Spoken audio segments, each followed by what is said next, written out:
नमस्कार, मैं हूं आपके साथ खुशबू सिंह। स्वागत है आपका युग चरण में। चलिए शुरुआत करते हैं बुलेटिन की।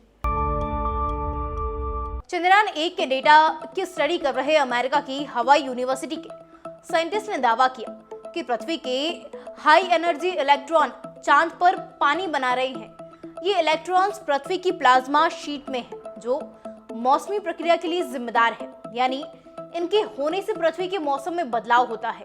साइंटिस्ट का दावा है कि इलेक्ट्रॉन चांद पर मौजूद चट्टानों और खनिजों को तोड़ या फिर घोल रहे हैं। इससे चांद के मौसम में भी बदलाव आ रहा है। नेचर एस्ट्रोनॉमी जर्नल में पब्लिश स्टडी में कहा गया, इन इलेक्ट्रॉन्स ने चांद पर पानी बनाने में मदद की होगी। इससे पहले 2008 में लॉन्चिंग के बाद चंद्रयान 1 मिशन ने चंद्रमा की सतह पर पानी की मौजूदगी का संकेत दिया था।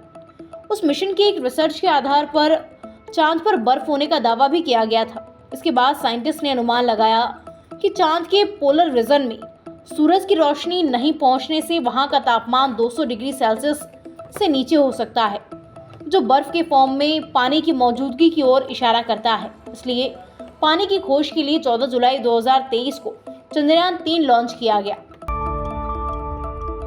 जयपुर में गैंगस्टर लॉरेंस बिश्नोई के नाम से एक युवती को धमकी भरा कॉल किया गया। कॉल करने वाले बदमाश ने धमकाया और कहा, तेरे मर्डर की 5 लाख रुपए की सुपारी मिली है, पुलिस को बताया तो पीजी से उठा लूंगा। धमकी भरे कॉल की शिकायत पीड़िता ने शिवदासपुरा थाने में दर्ज करवाई है। पुलिस मोबाइल नंबर के आधार पर बदमाश की तलाश कर रही है। मामले की जांच हेड कांस्टेबल सुरेश सिंह कर रहे हैं। पुलिस ने बताया, श्यामनगर की रहने वाली आयुषी अग्रवाल ने रिपोर्ट दर्ज करवाई है, जो शिवदासपुरा इलाके में स्थित एक पीजी में रहकर मेडिकल में पीजी कर रही है। 9 सितंबर की रात 10:40 पर उसके मोबाइल पर अननोन नंबर से कॉल आया।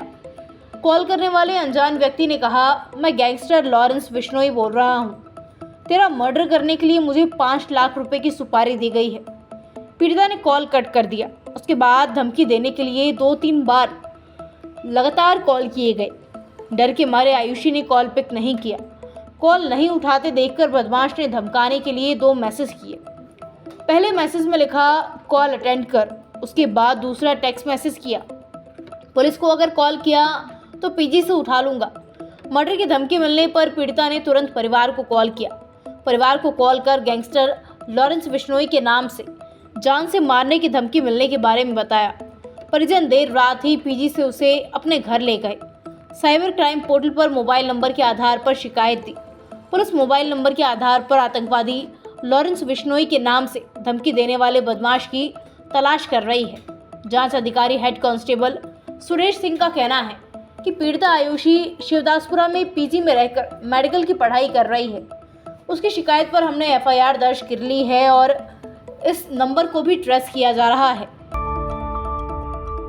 जयपुर शहर में स्थित 180 साल पुराना सवाई मानसिंह टाउन हॉल और लेखाकार कार्यालय सरकार के पास ही रहेगा। इसे लेकर पूर्व राज परिवार के सदस्यों की याचिकाओं पर राजस्थान हाईकोर्ट ने सुनवाई की और उसे खारिज कर दिया। जस्टिस नरेंद्र कुमार ढड्डा की अदालत ने पद्मिनी देवी और अन्य की याचिकाओं पर फैसला सुनाते हुए कहा कि ये दोनों संपत्तियां सरकार के पास ही रहेगी।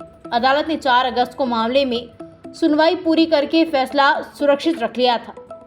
पूर्व राज परिवार की ओर से दायर अपीलों में कहा गया था, टाउन हॉल और जलेब चौक परिसर स्थित लेखाकार कार्यालय को कोवेनेंट के दौरान बना एक संविदा का एक नियम यानी निजी संपत्ति माना गया था।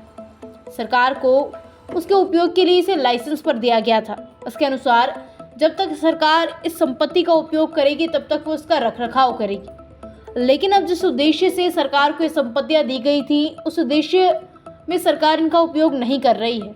ऐसे में ये संपत्तियां वापस दिलाई जाए। भारतीय एयरलाइंस कंपनी स्पाइसजेट ने क्रेडिट स्विस को $1.5 मिलियन यानी करीब 12.45 करोड़ रुपए का बकाया भुगतान कर दिया है। कंपनी ने आज यानी 15 सितंबर को इस बात की जानकारी दी है। कंपनी ने अपने स्टेटमेंट में बताया कि उसने सुप्रीम कोर्ट के आदेश के बाद 14 सितंबर को ये पेमेंट कर दिया है। कंपनी को उसके लिए 22 सितंबर तक का समय दिया गया था। सुप्रीम कोर्ट ने 11 सितंबर को स्पाइसजेट के चेयरमैन अजय सिंह को क्रेडिट स्विस केस में 12.45 करोड़ रुपए जमा करने को कहा था। इसमें 4.15 करोड़ रुपए का इंस्टॉलमेंट पेमेंट और 8.29 करोड़ रुपए का डिफॉल्ट अमाउंट शामिल था। कोर्ट ने एयरलाइन के चेयरमैन को डेडलाइन के भीतर पेमेंट नहीं करने पर तिहाड़ जेल भेज देने की चेतावनी भी दी थी। जस्टिस विक्रम नाथ और एहसानुद्दीन अमानुल्लाह के बेंच ने 2015 के इस क्रेडिट स्विस मामले की सुनवाई की है। जजों ने कहा था कि ये मामला अब काफी हो गया, अब हमें कठोर स्टेप लेने होंगे। हमें कोई फर्क नहीं पड़ता अगर स्पाइसजेट शटडाउन या बंद भी हो जाए, लेकिन अजय सिंह को सहमति की शर्तों को मानना ही होगा। सऊदी अरब के अधिकारियों ने गुरुवार को सार्वजनिक तौर पर बताया कि वो यमन में ईरान समर्थक हूती विद्रोहियों के साथ बातचीत कर रहे हैं। इससे सालों से चल रहे यमन के गृह युद्ध का समाधान ढूंढा जा रहा है। 9 साल से चल रही जंग रुकवाने के मकसद से हूती लीडर्स ने सऊदी में बैठक की है। हर मंच पर एक दूसरे के खिलाफ दिखने वाले सऊदी के अधिकारियों और हूती विद्रोहियों की ये पहली बैठक है। यमन में जंग और उसके परिणामों की वजह से यमन में 3 लाख से ज्यादा लोग मारे जा चुके हैं। कई लाख लोग बेघर भी हुए हैं। सऊदी की सेना के यमन में पहुंचने से पहले ही वहां की इकोनॉमी हूती और यमनी लोगों के संघर्ष की वजह से खराब हो चुकी है। सऊदी के दखल के बाद यहां हालात और भी ज्यादा खराब हो गए हैं। ऐसी तमाम खबरें देखने के लिए सब्सक्राइब कीजिए हमारे चैनल को और यूं ही बने रहिए युग चरण के साथ।